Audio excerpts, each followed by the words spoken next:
Saudara dan sahabat terkasih, jumpa lagi dengan saya di Remah-Remah Iman.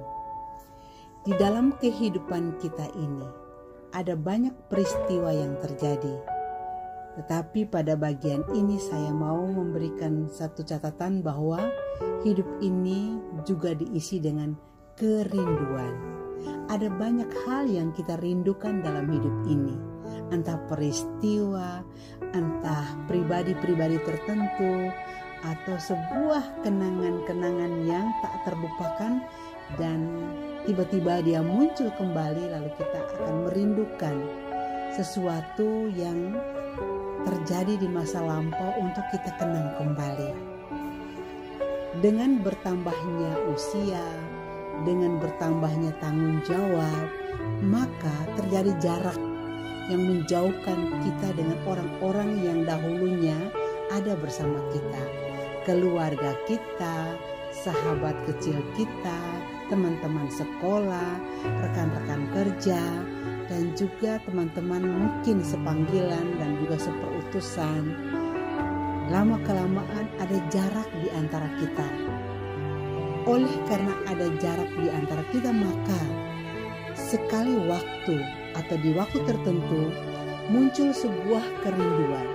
Nah, kerinduan ini pasti terjadi karena ada kenangan yang tak terlupakan di antara kita.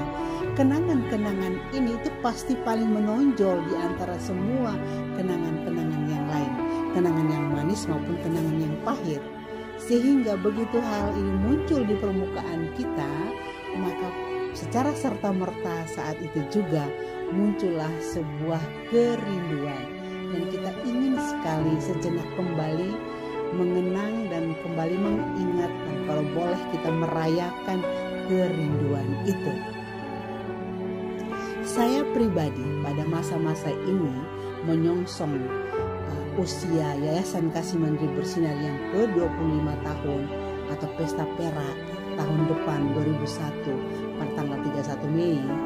Saya dipenuhi dengan kerinduan akan banyak hal. Pertama, saya merindukan orang-orang yang ada di stasiun Senen, ada di terminal, ada di pasar, di Jembatan 2, Jembatan 5, Jakarta.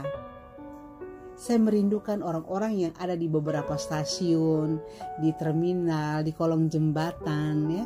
Lebih-lebih di daerah stasiun Senen, stasiun Manggarai, stasiun kota, di mana di waktu awal-awal perjumpaan saya dengan anak-anak jalanan dan juga para pemuda, para remaja, para gelandangan di tahun 1995-1996, itu banyak peristiwa yang tak terlupakan. Banyak peristiwa yang saya mulai mengingat kembali, mulai mengenang kembali. Sehingga ada pribadi-pribadi yang tiba-tiba muncul begitu saja dan saya mengenang apa yang terjadi pada saat itu. Atau ada kejadian-kejadian di antara kita pada waktu itu yang membuat saya itu tidak melupakan. Dan saya rindu sekali untuk kalau boleh bisa berjumpa lagi dengan teman-teman yang lama, kakak-kakak pembina yang lama, dan juga kita bisa bercerita, kita bisa ngobrol. Ya, sekedar untuk merayakan peristiwa-peristiwa kita di masa lampau yang juga telah menghantar saya sampai pada saat ini di sini. Saya akan berbohong jika saya mengatakan saya tidak sedih ketika saya mengingat anak-anak saya di waktu awal, para remaja di jalanan pada waktu awal, para kaum muda, preman di waktu awal perjumpaan saya. Saya bohong kalau saya tidak merindukan kalian semua. Saya berbohong jika saya mengatakan saya tidak menangis karena rindu pada kalian semua. Saya berbohong jika saya mengatakan saya telah melupakan kamu semua. Saya akan berbohong jika saya mengatakan saya tidak mencintaimu lagi. Saya akan berbohong jika saya mengatakan kalau saya tidak ingat, saya tidak rindu pada senyum manismu semua. pada kenakalan kamu semua, pada semua hal yang menyedihkan atau pada semua hal yang membuatku sakit kepala di masa itu. Saya berbohong kalau saya tidak mengingat kamu semua. Kalian semua anak-anakku yang lama, ya, sekarang entah kemana atau dimanapun kamu tinggal. Kalian semua adalah bagian yang indah dari kisahku. Kalian semua adalah buku yang bagus, buku yang bermutu, yang selalu kubaca dari satu bab ke bab yang lain. Kamu adalah surat kecil dari Tuhan yang selalu membuatku akan membaca kisah-kisah hidup kalian yang tak pernah saya lupakan. Saya tidak pernah menyesal ada bersama kamu semua. Sedetik pun saya tidak menyesal berbagi kehidupan denganmu. Itu tidak berarti bahwa saya ingin kembali ke masa lalu.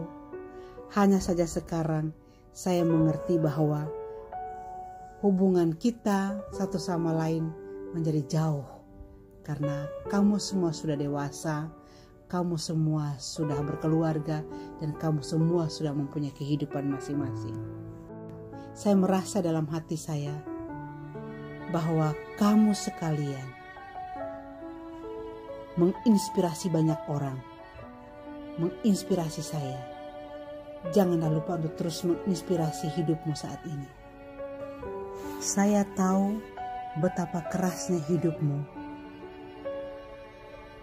setelah kita berjauhan satu sama lain, karena saatnya kamu harus mandiri.